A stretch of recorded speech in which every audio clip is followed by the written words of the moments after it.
So yeah, I've started recording. So good evening again. I'm going to start immediately. So this month of October in the United Kingdom, we celebrate the Black History Month. This is quite different from America because in America, they celebrate their Black History Month in the month of February. So the topic I'm presenting this evening, we've already started. On Saturday, we started it. It's in part 1 and part 2. So the title of what we're doing this evening, hold on, what am I sharing? So sorry, let me remove this. That's not what we're meant to be sharing, actually. Let me get what we're supposed to be sharing.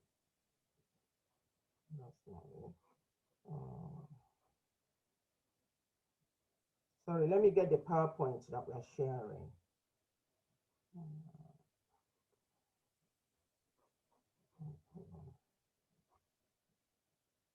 Let's see, is this what we're sharing?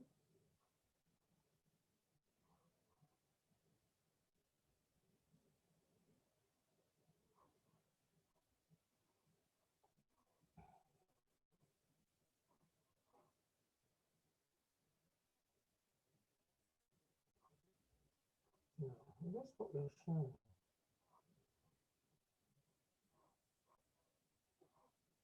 Okay.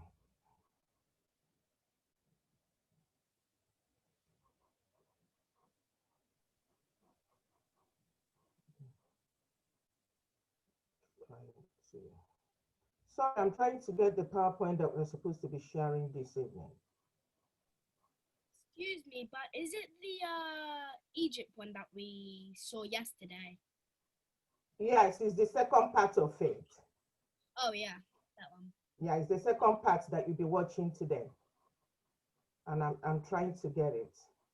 Looks quite. Hold on. Hold on, let's get the.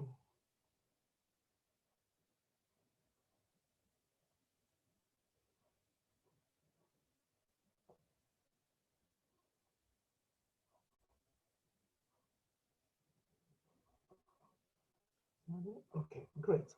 Let's see, let's see. Oh, where is it? Let's stop that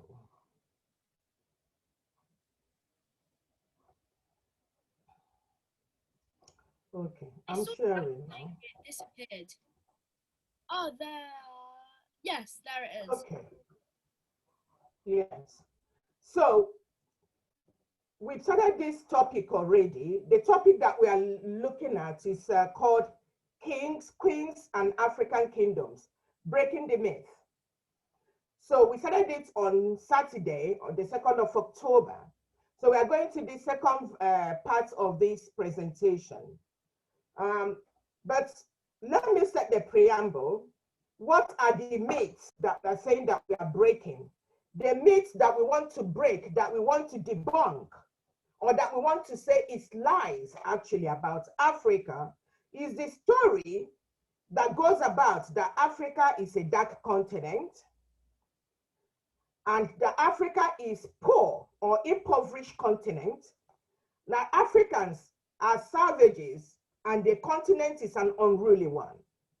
That Africa history started with their first contact with the Europeans in the 1500s.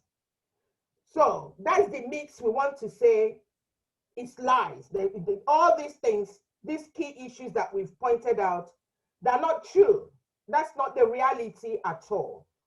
So we've gone ahead in the past to talk about Africa, and we talked about Africa as the second largest continent in the whole world.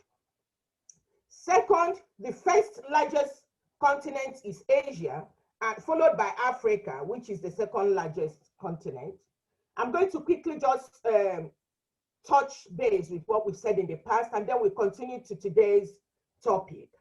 Then I also mentioned that Africa is so massive, so huge, that several other countries or continents can, can be put in Africa, and it will be so comfortable, fitted in Africa. For instance, China, the whole of China, you can fit it in Africa. As you can see on the PowerPoint, the slide there, India will fit into Africa. Eastern Europe will fit into Africa. The whole of United States, which have 55 states, will all fit into Africa.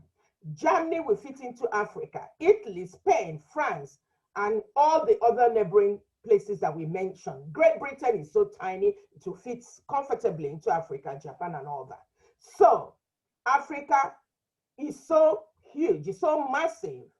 And we talked about the miles, the mileage of Africa, and in square meters, we talked that the continent size is 30,221,532 square kilometers. That's what makes up Africa. And in miles, it will amount to 11,668,599 square miles. And the percent of earth land in Africa is 12.7%. And the highest point in Africa is Mountain Kilimanjaro, which is in Tanzania, and which amounts to 19,341 feet. That's what it amounts to. And quickly, we talked about the facts of Africa. That Africa, 50% of Africa's, the world gold, the gold you can find in this world, 50% of it can be found in Africa. And 90% of cobalt can be found in Africa. 40% of the world's potential hydroelectric power, water, hydroelectric power can be found in Africa. 65% of manganese can be found in Africa, and millions of acres of untilled farmland, as well as other natural resources, can be found in Africa. So that's quite interesting. I've said this before, so what I'm going to do is quickly, this presentation will be on the website, Diversity House website. So for the young people that are with us, if you want to learn more about Africa, go to Diversity House website and you will see this PowerPoint presentation is there so that you can make notes. I see that some of you are making notes. So without much ado, let me go quickly to where we stopped. So I'll go to where part 2 starts today. Oh, no, it's not that. Okay, so part 2 starts with Ethiopian kingdom. So we are talking about kingdoms. We are saying that Africa is not unruly. Africa has structure. The continent of Africa, they had structure, there are governance, we had governments before the Europeans came to Africa. So Africa were not savages. They were not primitive people. They were civilized with governments and structures. So, and I mentioned many other kingdoms within Africa at that time before the Europeans came into Africa. I mentioned places like Songhai Empire, which is in West Africa, mentioned Mali Empire. So I'm talking now about Ethiopian kingdom, the same Ethiopia that you have today. So it was a kingdom. We started in 1137 CE. So it is the most ancient lineage in the world. The most ancient lineage in the world is the Ethiopian royal families. So we have royalties. So it's not just in Britain that you have the queen and the king. So in the African continent, the kingdoms, they had their kings, they had their queens. Women actually played very important roles in Africa, where you have kings. Also, women played important role there. So we're talking about the Ethiopian royal families. So that was, you know, the world oldest lineage or royal families. So it is older. So it's so old that it's older than that of the Japanese and English royal families that I said. They've had royal, you know, we've had royalties in Africa, and we're talking about the Ethiopian kingdom, that their royal families, the world oldest royal families, is so old that it's older than the British monarch, or the royalties today, and the Japanese royal families. So the Ethiopians were their kingdom and their royalties were the oldest in the whole world. So the Ethiopian kingdom ran from 1137 CE to 1975. So it was situated in the Eritrea and Ethiopia, the reign of the Ethiopian kingdom, straight from the Middle Ages all the way to the Cold War. So now let's look at, still in Ethiopia, maybe you know, some of you that are Christians would have heard about this next person that we are talking about. Very important royalty. And her name is Queen MAKEDA. Queen MAKEDA, or what you call Queen of Sheba. Queen MAKEDA is the empress, or they call her Empress MAKEDA, the Queen of Sheba. In the Bible talks about her. Her beauty was so renowned. Queen MAKEDA, or Queen of Sheba, Queen of the Ethiopian royal family, she had about Solomon, and most of you would have read the book of Solomon. Most of them had about Solomon in the Bible, you know, the Solomon you hear about in the Bible. The Empress MAKEDA, the Queen of Sheba, had stories about Solomon, King Solomon. And so she decided to travel in order to go meet Solomon. So MAKEDA and King Solomon were, you know, when they met, they were so impressed about one another, or, you know, or each other, and they became friends, and they had relationship, and they had a son, and the son was called Menelik. Menelik the first. Menelik first was the founder of the Ethiopian House of Solomon, a dynasty that reigned in Ethiopia for 3,000 years before you would have heard about Emperor Haile Selassie, who was dethroned or deposed as the emperor in 1974, which actually led to rest the royal lineage, which abruptly came to an end in 1975.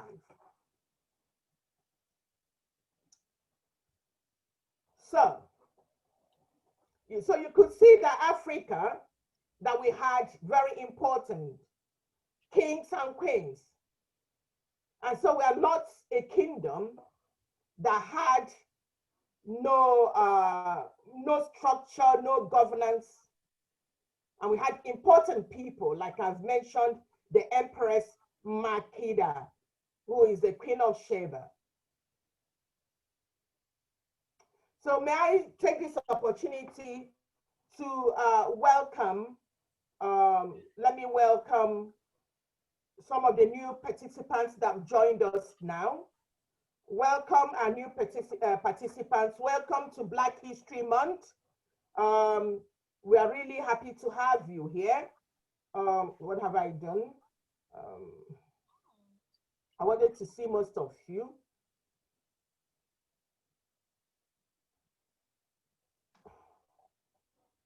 Sorry, where is the thing I'm doing? So welcome to all of you. Welcome, Wadi, welcome all the other participants. So for the new participants, hello, Wadi, are you there? I'm there, but I'm in my robe, so I don't want to be seen. No, that's okay, that's okay. Welcome. I'm glad to see all of you joining us in this Black History Month. And the topic of Black History Month is Kings, Queens, and African Kingdoms, breaking the myth. So we're trying to say that Africa is not a savage continent, that Africa has structure, that Africa had governance, that Africa is not the impoverished or the poor continent as we have been meant to understand. That, so that Africa actually is a place that is governed properly, that we are not the dark continent as has been been said, that we did not just come into our history did not start with the coming of the Europeans in the 1500s. So this program this presentation started actually on Saturday, the 2nd of October. So you are listening to the second part of this series now. So I will go back. If you want to know more about what we're saying, this PowerPoint presentation will be up by tomorrow on the website www.diversityhouse.org.uk. Please go. It's important that everybody begin to understand the history of Africa, because it's good for our young people to understand it in order to have identity and be proud of themselves. So before you two of you, there are new people that joined in now. I wanted to say that the royalty or the royal lineage in Africa is actually the most ancient. We have the most ancient royalty in Africa, in the whole world. Africa has the ancient ruling houses, older than that of Britain, older than that of Japanese, And then we now moved on to talk about Queen MAKEDA or Queen Empress MAKEDA, who is known as the Queen of Sheba. And so those that know their Bible, we know that she was mentioned significantly when we're talking about King Solomon. And so Queen Sheba or Empress MAKEDA, as is known, is an empress in the royal family of the lineage of Ethiopia. So her beauty was known worldwide, and she heard about King Solomon and decided to travel to meet Solomon. And once Solomon beheld her beauty, both of them actually became very impressed with each other, that they went, from the relationship and had a son called Menelik I, which was the founder of the Ethiopian House of Solomon, a dynasty that reigned in Ethiopia for 3,000 years before Emperor Haile Selassie, who was dethroned in 1974, and in 1975, became the end of the royal lineage. And so let's move on to David II. David II was ruled from 1507 to 1540, and in the emperor of Ethiopia, and was also a member of the Solomonic dynasty or the House of Solomon. So this begins to tell the Bible you're reading that these people, we have connections with this one, the people, the important figures in the Bible. But look at their lineages can be found, and in Ethiopia.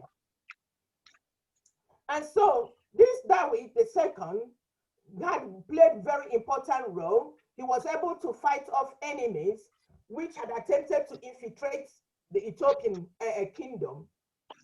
They tried many times, and he was able to actually fight them off. So he fought off the Ottoman Empire. Most of you would have heard about the Ottoman Empire. He fought also the Italians and the Egyptians. he, that tried to overrun Ethiopia, he fought them and fought them off. So he was a great fighter. Ethiopia succeeded in fighting off all the people that wanted to defeat them, so they defeated the Italians in the first Italian-Ethiopian war. So he was the architect to make sure that the Italians did not, defeat the Ethiopians. Welcome to all those that have joined us to this Black History Month celebration. Thank you for joining. The title, I'll go back again. I'll keep going backward and forward, or forward and backward, to talk about the title, because it's very important you understand the title, the key title that we are talking. And I think it's important that we started from this basic fact of Africa. So the topic is Kings, Queens, and African Kingdoms, breaking the myth. It's important if we as Black people, we begin to, have pride in ourselves, that we really understand where we're coming from. So today we are debunking some of the myths that have been, paraded about African continent. And one of the myths that everybody hear all the time is Africa is a dark continent. And I say this because a book was written saying how to navigate the dark continent of Africa. So yeah, it's out there. So Google and you'll find it. Also, we try to debunk the fact that's been paraded that Africa is an impoverished continent, very poor. The myth that Africans are savages and the continent quite unruly, had no structure or governance. And we're trying also to debunk Africa's history as starting from the contact with Europeans in 1500s. These are fallacies. Africa is not a dark continent. Africa is not impoverished. Africa is not an unruly, an unstructured continent without governance. And neither did the history of Africa start with its first contact with the Europeans in 1500s. And so we started this PowerPoint presentation and on the 2nd of October. So this is the second part. So the parts that we have discussed will be found in Diversity House website, www.diversityhouse.org.uk. So we have mentioned the wealth of Africa. We have mentioned that, let me call your attention to this actually, before we go further. We mentioned that Africa actually, in the real sense of the word, is not an impoverished continent as we are meant to believe, as our children are meant to believe in what they're being taught in schools. And as the social media will make us to believe that we are poor. And what we hear all the time in the social media is how much they're giving to Africa. Oh, the donors could make so much noise about how much Africa is being given every year as foreign aids or overseas aids. Now, the reality is that, Africa receives only 30 billion in overseas aid, but we give out yearly, we as Africans give out yearly 192 billion each year to reach overseas countries. Meanwhile, in return, they only give us $30 billion as overseas aid. How is this broken down? Because I just want to highlight this before we go back to talking about the kingdoms and the rulers. Because for the newcomers, this is very important that you understand it, so that you go with your heads high and say, if we are so rich, we as Africans need to begin to do something to actually stop what is going on in our continent, because we are rich enough to do things and develop our continent the way it should be. So let's look at how we arrived at 192 billion that Africa gives out yearly. So we start with 36 $6.6 billion as a result of climate change. That's what what happens as a result of climate change, and what's going on there. So another thing we get is $6 billion in health workers. So if we calculate the amount of money that Africa, the human resources, the skilled talents that migrate and leave Africa to go to the rich overseas countries. Let's take the doctors, the nurses, the pharmacists. We're just talking about the health workers. We're not calculating the teachers. We're not talking about the IT specialists. We're not talking about other professions. We are just singling out the health workers. And by these health workers leaving the African continent yearly, we lose $6.6 billion as a result of, to compensate the skills gap of these people leaving the continent. So we go back again to 35.3 billion.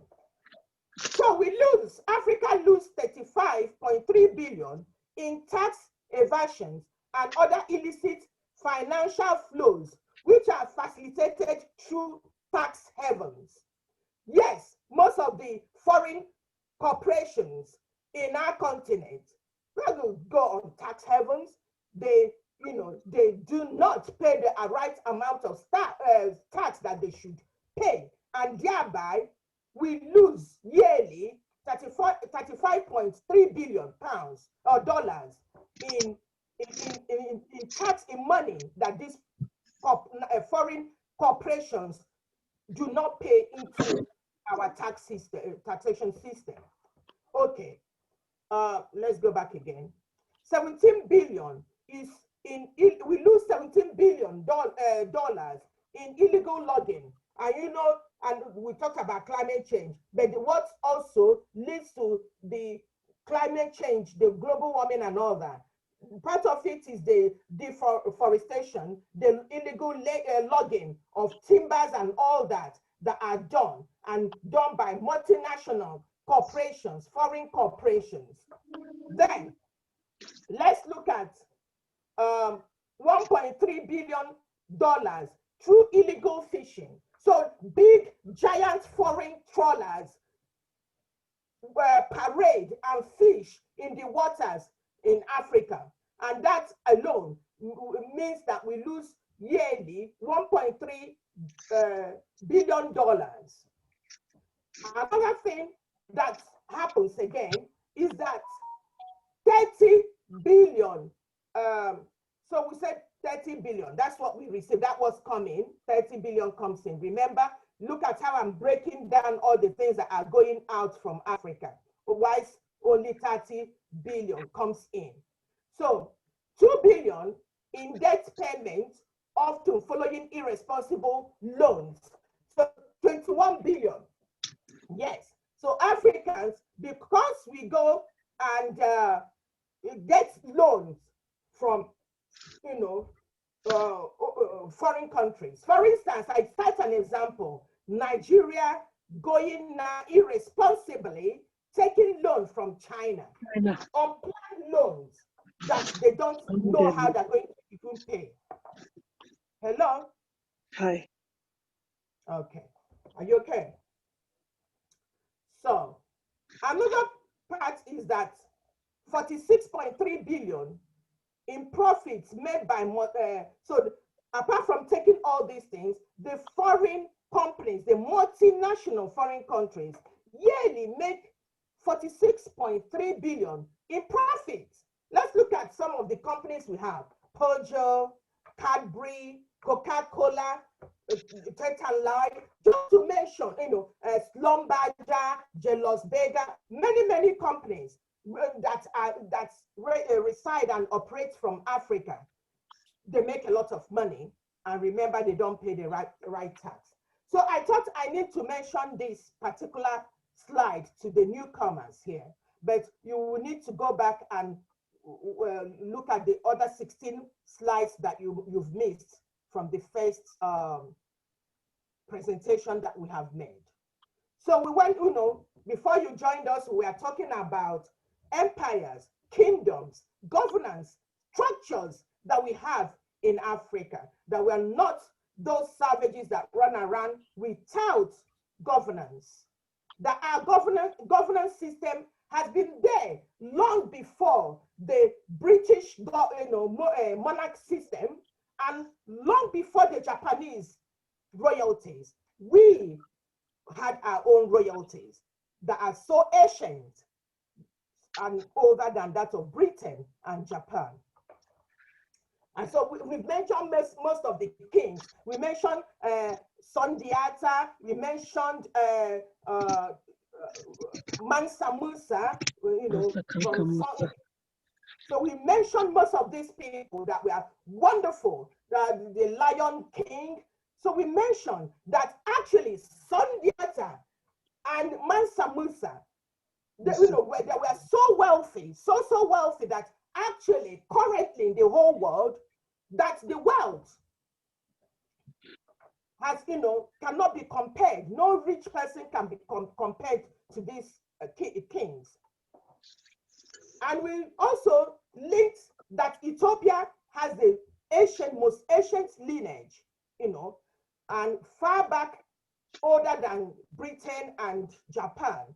And we talked about the queen or Empress Makeda, which is the queen of Sheba that you hear in the Bible, that had a relationship with King Solomon and had a son called Menelik the first, which also formed the Solomonic or the House of Solomon, and which ruled until 1974, and the offspring of that King Solomon and Empress Makeda is Emperor of His Royal Majesty Haile Selassie, who was deposed in 1974, and by 1975 they became the end of the kingship system there.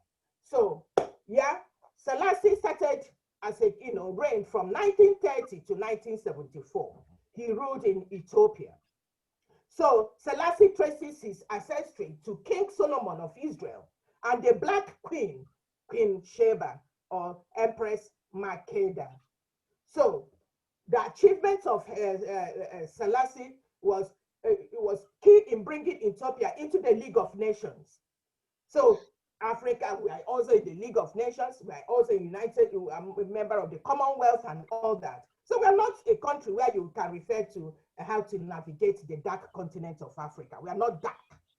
So he also joined the United Nations and was central in the creation of African nations, previously known as the Organization of African Unity, OAU. So, but in 1974, he was disposed, he was overthrown, he was taken out of office.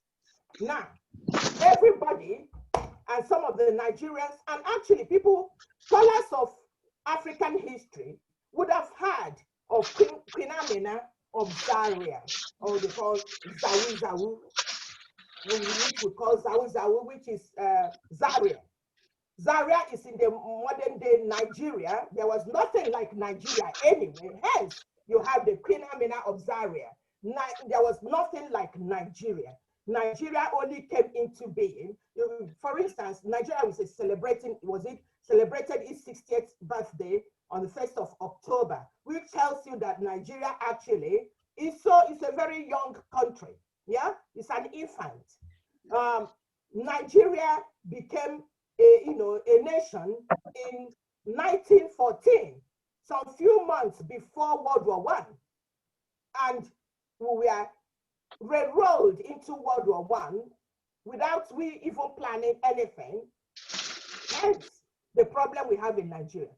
So in Nigeria, for instance, where this person, the modern day Nigeria, we had kingdoms. We had different kingdoms and we had different rulers. And Queen Amina of Zaria, or what they call Zawu Zawu, started in 1500 to also debunk that myth that saying, oh, it's only when the Europeans came and we had contact with them from 1500s, and that's when we started being human beings and all thinking clearly. So we've been there long before the Europeans. For this, actually, Queen Amina now shows you that we have this kingdom long before then. Queen Amina started her rule from 1500s and ruled for around 35 years. So the kingdom that she ruled at that time is now situated in the now Nigeria, northwest Nigeria, which is in West Africa. So King Amina or Queen Amina's achievement was, many. So Queen Amina Ozaria was the first woman to become the Sarunaye, that is the queen, in a male-dominated society. So you see, we also, women in Africa, we also played important roles when it comes to monarch system and governance. Like I said, even where in Africa, where you had men that were kings, women played important parts in the ruling council. I said that in most African continents, we operate patriarchal kind of leadership, but also in some parts, like places like Ghana, they have the matriarchal ruling system. So Queen Amina, she was a very, very fierce warrior. Yes, women were great fighters also, who earned the respect of the Zawu or Zaria military, thus assuming the reign of the kingdom. So Amina introduced metal armor, and if you look, she's endowed with lots and lots of metal jewelries, and she instigated that metal armors should be used for protection during war, so including iron helmets and chainmails to protect her army from injuries. So quite an innovative leader. Then we had the Ashanti Empire. So the Ashanti Empire you find in modern day Ghana. The Ashanti Empire is a pre-colonial West African state that emerged in the 17th century in what is now called Ghana, like I said. And they're famously known for the golden stool. So you can never talk about a story of Ghana or the Ashanti and Ashantiwas without talking about the golden stool. So which played very, very important role in the So the Ashantis, they were Akan speaking people. And let me highlight again that in Africa, and as we look at the modern day map of Africa, although we had several maps before this modern day map that you find today, the way it is. So Africa, you have East Africa, North Africa, South Africa, West Africa, and Central Africa. So to call to attention of those that think that Africa is a village. And so Africa is not a tiny village, because when people are talking, or when Europeans are talking amongst themselves about Africa and describing about the poverty of Africa or whatever stories about Africa, they tend to generalize and behave as if Africa is a village. But Africa is so broad, is the second largest continent, that Africa is split in the modern day map of, you can see, is split from north, south, east, and west, and central Africa.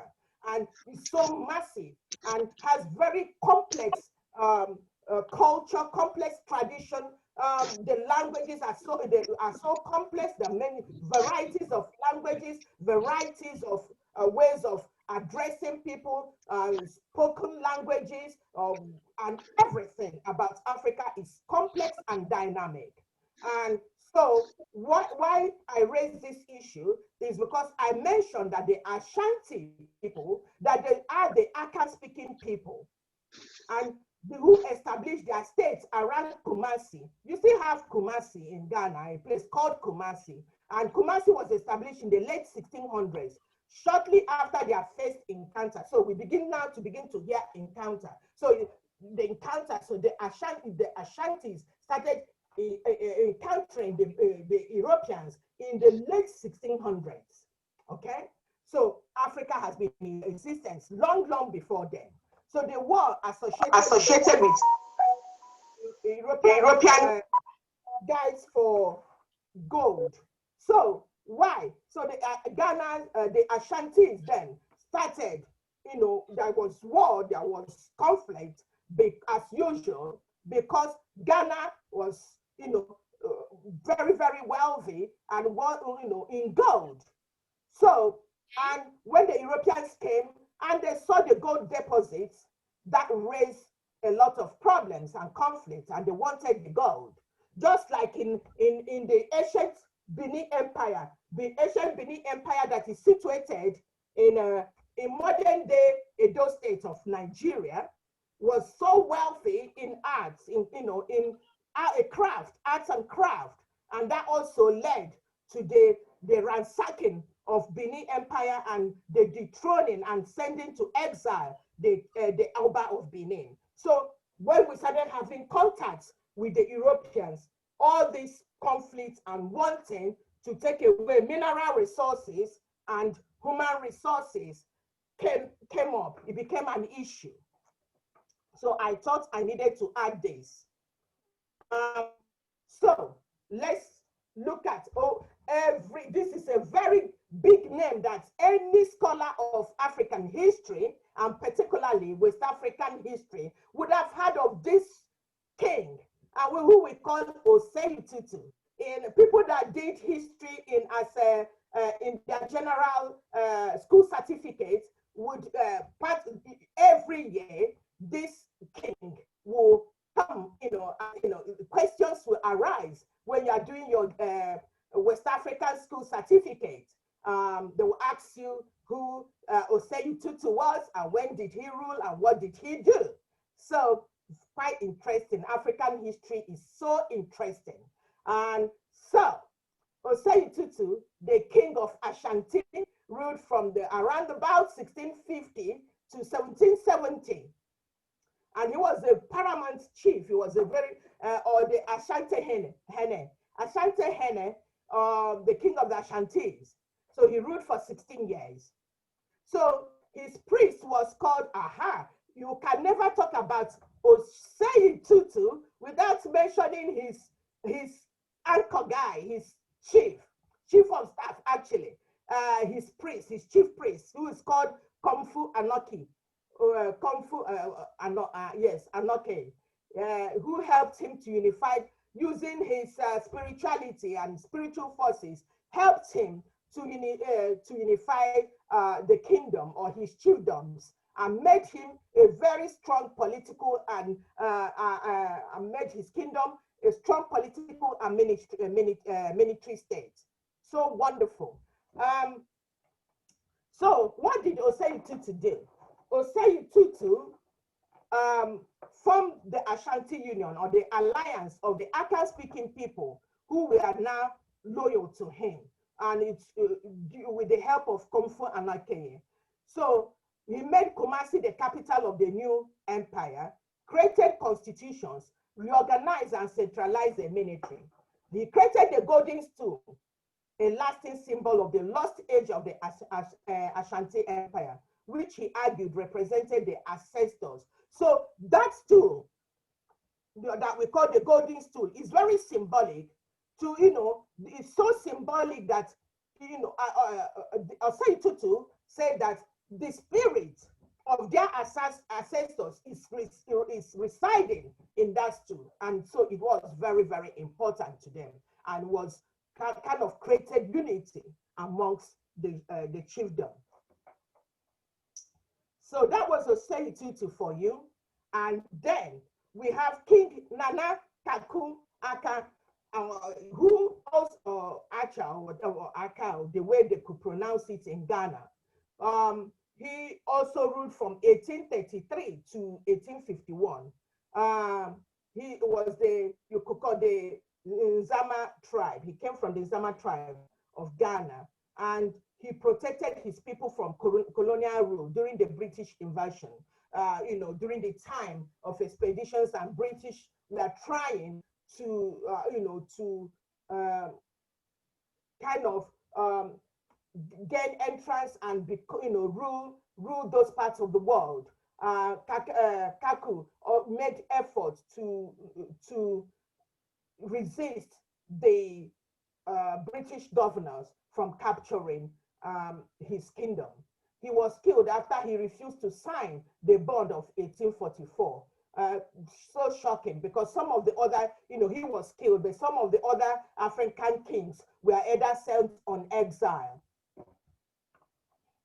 So then here again, so you see women, we've talked about Amina, or the Queen Amina of Zawzaw or Zaria. Here again, we are finding Ya Ashantiwa of Ghana. So women also, like I mentioned, and I keep mentioning, that women and African women played important role in governance.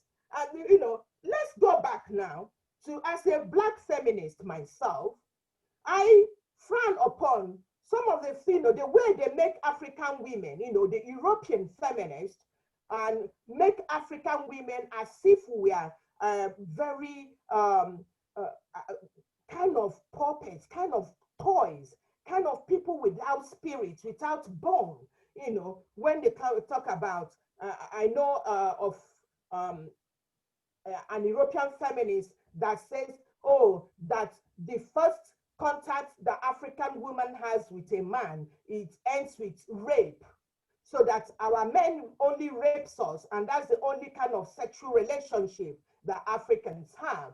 And also, we talked about domestic violence, as we're just so, ignorant, and so, people, individuals without bones, that we just we pushed around by men, our men. Our men don't push us around. We have say also. We have say. We're empowered. And from this slide, you could see we've mentioned a woman that was a queen. We're mentioning also a warrior. Look at Iya Ashantiwa.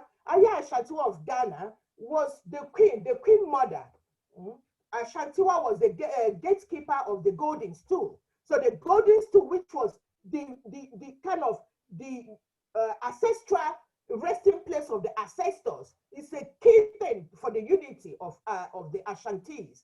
And here, a woman is the gatekeeper, is the one that looks after the ancestral seats of the kingdom. So the golden stool is the emblem of the Ashanti kingdom, the cultural system, and the seat of power. And she was the one looking after it. And in 1896, the Ashanti people began to rebel against the British presence in their land. Remember that the British were trying, did everything to capture and take over Ashanti because of the gold that was there. And some of the gold you can find in this country in the royal families. Yes. So, and that's why they called the place Gold Coast Colony. That's what the British called it, the Gold Coast Colony. So, now, this another woman, Yaniga, mother of the Musi people. So this Yaniga was the daughter of the Nadenga, and an early 12th century king of the Dagomba kingdom of the northern Ghana. So she commanded her battalion. So she was a soldier. She was a leader, and commanded a leader of battalion, and was, she commanded her battalion and was an excellent horseman. So Yaniga and Raleigh fell in love and had a child. They called their son O Drago, which means male horse or stallion. This was as a tribute to the horse which had taken Yaniga to the forest where she met Riala. So now we have Queen Nzanga, whatever they could call her.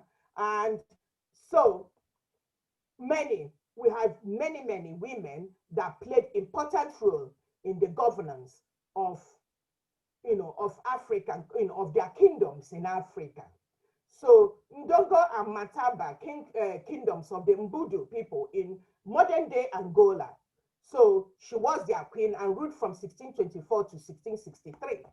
She also played a very great role in resisting European colonization of her kingdom, specifically the nations of the negation of Portuguese to limit the slave trade and the restoration of her brother to power.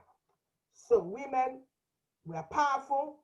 And then King Hannibal, nobody could talk about the African history without talking about King Hannibal. King Hannibal ruled from 247 BC before Christ, and she started as ruling at the age of 26 years old. So the kingdom, he ruled the kingdom of Carthage, which is now called Tunisia. And I hope many people know Tunisia is in Africa. So military service, he went to battle at the age of 8. Nowadays, he would be called a boy soldier. So he went to battle at the age of 8 years old. And he commanded 90,000 infantry and conquered major parts of Spain and Italy, except Rome. He could not penetrate Rome. So Hannibal, and everybody could go and study Hannibal. Was a very great man, a great military ruler in Africa. He took his own life after being defeated in a battle against the Romans. Like I said, Rome was the only place he could not penetrate, he could not conquer. And then we have Nnadi, queen of the Zulu land, who ruled from about 1778 to 1826 AD. Is the mother of the great leader Shaka Zulu. Most of you would have heard about Shaka Zulu, and she was the mother of that great leader Shaka Zulu. Nadi is an everlasting symbol of hard work, patience, and determination, and beauty also. She withstood and overcame many obstacles to rise to the position of power in Zululand. Great. So that's really wonderful. And we're nearly coming to the end of this presentation. So we have, we also have Nge Nkamga Joseph, from king of the Banjo. He was the 13th son of the Banjo. The king, the son is known as king. That's king. That's what is known. That's how a king is pronounced. Is the brother of the courageous and powerful animals. At night, he has the power to transform. And that's what is said about him, that he can transform into any animal he wanted, particularly into a panther, where he hunts the forest, runs through the savannah, and drinks from the torrent. And that's what is said about this king. And that's the renowned story that you could hear about him. And then we come to the end of this particular series. And I just end it with a quote from Malcolm X. I like this quote. He says, "I am for truth. No matter who tells it, I am for justice. No matter who it is for or against, I am a human being first and foremost. And as such, I am for whoever and whatever benefits humanity as a whole." But the thing is, nobody can tell your truth. And nobody can tell your history. So it's left for us as Africans to tell our own history. I cajole and I urge parents and all those who are listening in today that yes, we grumble that our history is not being taught in school, which is the truth. We are not being given recognition. Africans, are not being given recognition in books and in classes. Our children go to school where nobody talks about their history. How would they understand who they are? How would they understand their identity? And how would they be proud of themselves? Because if you do not know your identity, there's no way you can achieve anything. Because if you know your identity, if you know who you are, if you know where you are coming from, If you know your past, you know your present, and you will know where you are going into the future. So I cajole and I urge all African parents and Black parents to actually make an effort to teach your children their history, to teach them their culture, to teach them their tradition. It's embarrassing that some of our children can't even speak our language. Some children have been born in Britain. They've never even visited the motherland. So the story they hear second, third, fourth class story, first-hand stories about themselves. A story being told by somebody different from who they are. Do not let your enemy tell your story. You've got to tell your own story. So you've got to tell your children their story, who they are, what food they eat, how they greet their elders. Teach them their culture. Let them be proud of wearing their regalia, how we dress, how we greet our aunties and uncles, what we eat, and most especially our language. We can't be speaking other people's languages without understanding our own language. So that's what be proud of who you are. And that's the only way forward. Stop being subservient of, having a mentality that is not who you are. We have to reorient ourselves and become exactly who we are created to be. And in so doing, we can live in this nation, in our new home, we can live in unity, we can contribute as people that are part of this society, being proud that we are actually part of this society, and making others proud of us, those that do not know us. Let us teach them that we are not all those stories that are being put out there, that these are who we are. Let's be proud in ourselves and where we come from originally. So I will stop sharing. And for those who want to ask me questions, or those, I see that there's been some chatting going on whilst I was talking. Oh, sorry, I missed that. Oh, everybody said, can you? Now, sorry, I have stopped sharing. Does anybody have any question? I can take some questions before. You can unmute yourself and ask me whatever question you want to ask. Do we have anybody that wants to ask a question? You are all on mute, so I cannot hear you. Should I take it that none of you want to ask any question? Okay, so if you don't have any question to ask, I think we are on time. So until tomorrow then, remember that this is Black History Month. Black History Month is to help call attention and shed light to the history of Black people who have been or who are ordinarily forgotten in books and in the classroom. Our children are not being taught. So anybody have questions? Yes, can you unmute yourself? Unmute yourself so I can hear you.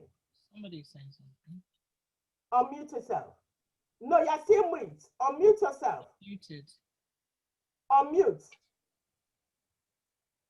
Your voice, your volume. Let me hear you. I don't think she can hear you. Yeah? Hello, Wadi. Hear me now. Yes? Hello? Can you hear me? Yes, I can hear you.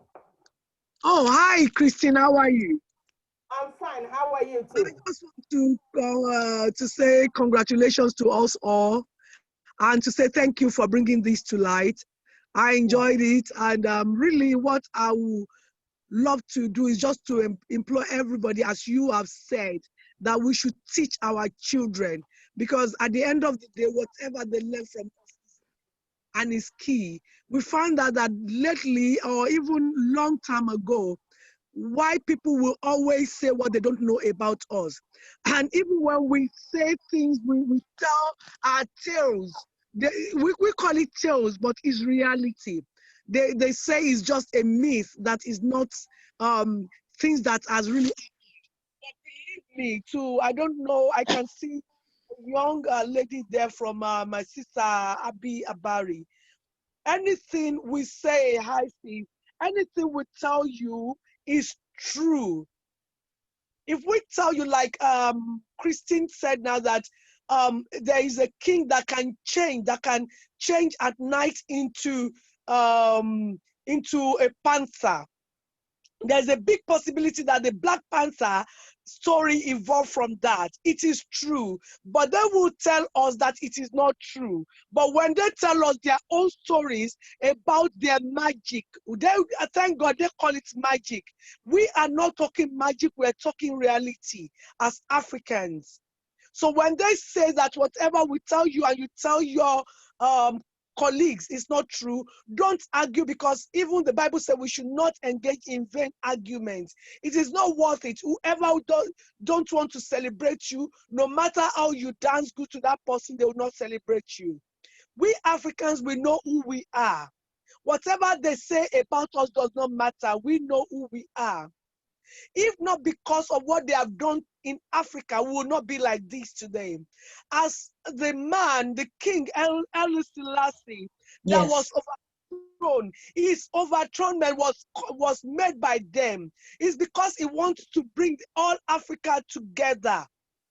That is the reason why they formed that organization of African unity. And because they know once that we come together as one continent, one language, one money, one, definitely they have no place to stand. That is the reason why they destroyed Organization of African Unity. Africans are now trying to say that we will have our own money. What are they saying? Oh, maybe we should ask the French people to help them. We don't need help. If what Auntie Christine has said so far cannot convince people that they come to steal from us, they come to disorganize us, because they know that once we have one voice in Africa, nobody in the part of the world can overcome us. And I'm really, really very, very happy that you are doing this, Christine. More grace to your elbow. As God lives and His Spirit lives, we'll be here next year. We'll be more than this. Hopefully, we'll be. I taught my children about Africa, about Nigeria. Yeah. Queen Amina Ozaria, the Banjo people. I did African history. They stopped it in Nigeria. We used to read about Mansakan. We know about Shaka Zulu, but they don't want us to know about all these people because they want our children to forget about Africa. But we are not going to forget Africa. We should just continue to tell our children. If we go to Africa, we should buy books and show them to our children. I bought books. They call it Asha Norisha Ile Yoruba. That means the culture and tradition of the Yoruba people. I bought one. I have it in my archive. When next I go to Nigeria, I'm going to buy more. I read a lot about African authors because a lot of their tales are reality. So let us continue to encourage ourselves in doing that. Let us inspire our children to read more about African authors. We've read enough about their own culture and tradition. We need to know about our own. And our children need to know as well. Thank you, Auntie Christine. Hopefully, if I'm not too busy tomorrow, I'll be here again to hear more. So please, very much. Children, believe me, if you tell them about Shaka Zulu, they'll tell you something about it because I do not frown about my background. Africa is beautiful. We have what it takes to make us the greatest continent in the world. We had this, we've got sand, we've got sun, we've got sea. Any continent that has that is the greatest in the world, but they know what they're doing. they know how to disorganize us. And when they disorganize us, what will happen? We will not be able to listen to one another, and they will penetrate. That is what they do to them. They do it to them in Mali. They want to do the same thing in Nigeria. But as God lives, they will not succeed. They have done it before in Ghana. They make sure they overthrow, what's his name? Nkrumah. They did that because they know Ghana is going great, and they did that to Ghana. Patrice Lumumba did to Nelson Mandela. The same thing they did to Walimo in Yerere. They don't want things to happen. We have seen, what do you call him today? This man of Zambia, the that tall man. They want us to hate one another. They will not say what they have done in between us. But if we love one another, our skin, we are not black. Our ears is black. Whatever they call us, that's their own. We are bronze people. We are tan people. We have good pigmentation. Our eyes, not even black, is brown. We've got sweet colors. We've got emerald color eyes. We've got green. We've got blue. We've got everything. And they stole everything from us. Even the Chinese people are known to be black people from onset.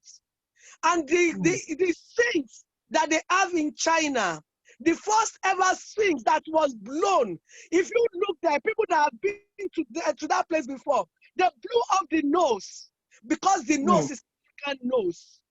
They don't want the Chinese people to believe that they are part of Africa. No wonder. That's the reason why I'm not annoyed that the Chinese people came to Nigeria. I'm against them coming to siphon us of our goodness. But they are from Africa. Their history says it. They traveled all the way from Africa to China. If we look in the Bible, there's what is called Asia Minor. These people, they travel from Africa and they go everywhere. We are traders, we are merchants, we are rich people. We have richness in our blood. We have kingship in our blood. We are born royalty. We are not, we are not borrowing royalty. We were born to be royal. We are peculiar people. That is the reason why they cannot stand us. But please let us continue to teach our children. In our own little ways, we are kings and queens. In Yoruba land, where you hear Ade, they are from kings. They are from kingship. They are from the royal family. And the same thing goes in Benin. We have the Eze in the eastern part. We have the northern, the Queen Amina of Zaria. So there's no part in Africa that there is no kingdom. And if you hear kingdom, that means king rules in that place. So they should not bamboozle us with words. Everywhere you go, they mess us up. But we are going to stand. We are going to make it. And Africa is going to be great. Because I say to people, it's the continent of God. All the pandemic that does not start in Africa. They always take it to Africa. We are born to be rigid to anything. God gives us herbs. God gives us everything. We are great. We are strong. So please let us continue to tell our children that Africa is great. Thank you, Auntie Christine. Thank you. Thank you very much. Thank you very much. Let me say something. Let me say something, because again now, we are doing, let me speak pidgin English, because that's what we say. We are doing sleeping eye. We're just being slow in actually participating in this celebration of, the Black people. And it's been because of Black Lives Matters, every other community and country and Europeans actually have taken over Black History Month. You know, they've taken it over. Everywhere you go, they are talking about Black history, but the Blacks themselves are not doing anything. For instance, today I was asked by the KM television to give a presentation on Black History Month, which I did. I gave a presentation at about 12:30 today at the KM television. They will air it very soon because nobody is doing in-person interviews. So it will be aired either tomorrow or next. But they have taken over our Black history. But our Blacks themselves, you know, they advertise this talk. I've been advertising this talk, but none of them as usual turned up. Just like when we were celebrating or talking about the participation of Africans in First World War. No African, you know, the Africans didn't turn up to understand what role they played in the First World War. We are always there waiting for the same Europeans to tell us who we are. Then how are we going to survive? My friend, you mentioned the the third colonization going on in Africa, particularly in Nigeria, where the Chinese are colonizing us now. And they will finally take over because we've got to take loan from them. And if we can't pay the loan, they will completely take over Nigeria. So we need to be very careful. Thank you very much, Olufemi, calling our attention to the journey of an African colony. That film is on Netflix. It's really very interesting. Yeah, Femi, could you tell us a little bit about it? It's a very, unmute yourself and tell us a bit for those who have not watched it. Good evening, everybody. Can you hear me? Yes, we can hear you. Yeah, good evening. Well, I've just started to watch that movie on Netflix, and I find it quite interesting. Yep. That, you know, Definitely. it's somewhat a myth buster, so to say, and also paints a certain picture of truth, contrary to, you know, what we've grown up to believe, like things about Lord Lugard, for example. You know, Lord Lugard is such a celebrated person in Nigerian history. So this guy did a thorough research, and I mean, having watched that movie, you know, the first thing that comes to mind, you feel a sense of anger and you get really absolutely. You know, so you know, it's called The Journey of an African Colony on Netflix. Yeah. Okay. I watched it, yes, and it's the perspective it's taking. You know, we talk about slavery and all the rest of it, but the way it was amalgamated, the way it was, you know, the perspective and the journey and the walk and the story, it's amazing. And again, like Mr. Femi said, there was a bit of resentment, there was anger. At the same time, I woke up last week, because I watched it last week. I woke up the next day and I went out and I breathed it, you know, I had to breathe in, breathe out. God give me strength to live today. It's that, you know, emotional for me, because I've never, yes, I don't believe in what, you know, people just say. I do my research as well. But like I said, this being put the way it has been put from the 1897, the Benin massacre, you know, it was just breaking it down from the first, the Portuguese, that's in the, you know, the beginning of, this was we're talking 1444, you know, when they discovered Africa and all that, up till date. So it's an amazing one. And I think people should watch it. I'm not going to stop talking about it. I'm definitely not going to stop talking about it. I've put it on my status. I've sent it to friends. Talk to our kids about, and we should also, sorry to that I'm budging in, we should also tell our children to go and watch it. Oh yes, absolutely. I mean, I was thinking, okay, I'll wait till maybe a year's time. But you know, it's something I just wanted. I've seen it all, But I was just thinking, okay, should I show her now? Should I not show her now? That's what was been playing in my head. But it's something that they must watch. I mean, I personally have films that I've been keeping since my child was born, that I've been preparing her that she's going to watch in the future. That's how serious and passionate I am about my child knowing her history, not just knowing that, oh, I'm from Nigeria, but knowing what makes it up and how she's going to conduct herself within this community as a Black person. That's great. So we need to, like you all have said now, we need to actually take pride in who we are. Yeah. We need to stand tall and be a good community. You have what everybody has been saying is this spirit of divide and rule. So you all know about divide, and that's what he has been. He started from the table at Berlin Conference in 1864. He started there when they started carving Africa. Divide and rule. Yep. No, your enemy cannot overpower you if they don't find a weakness in you. And the weakness that is found in Africa is that, you know, we're Africans. We are our own enemies.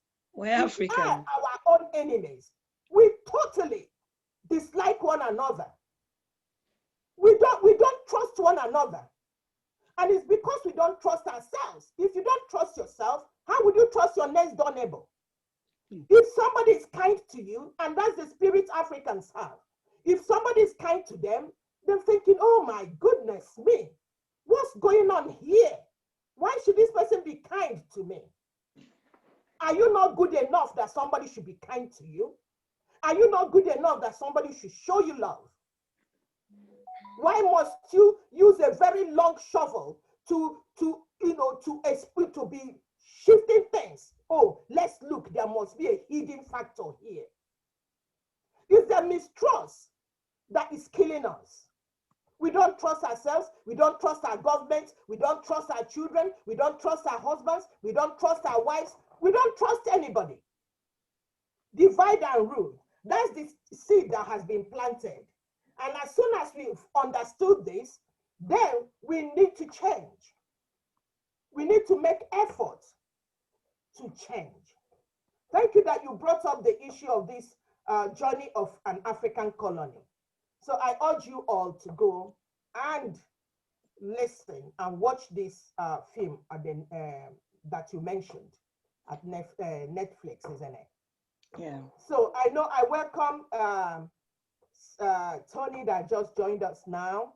We're rounding up, we're asking questions. Tony, thank you. You were there yesterday, but we didn't hold the presentation yesterday, and today you've missed it again. So it was the continuation of the second part of Kings, Queens, and African Kingdom, debunking the myths. So any other person have any other question? Anybody have a comment to make? So in the absence, we have how many people that, Juliana, you were supposed to be presenting on the head wrap, isn't it? You didn't tell me, Christine. I sent you, not today, I sent you an email. Oh, I'll go and check it. When is that? Depending on the day. You go check your email. I'll go and check. Okay, I will stop recording and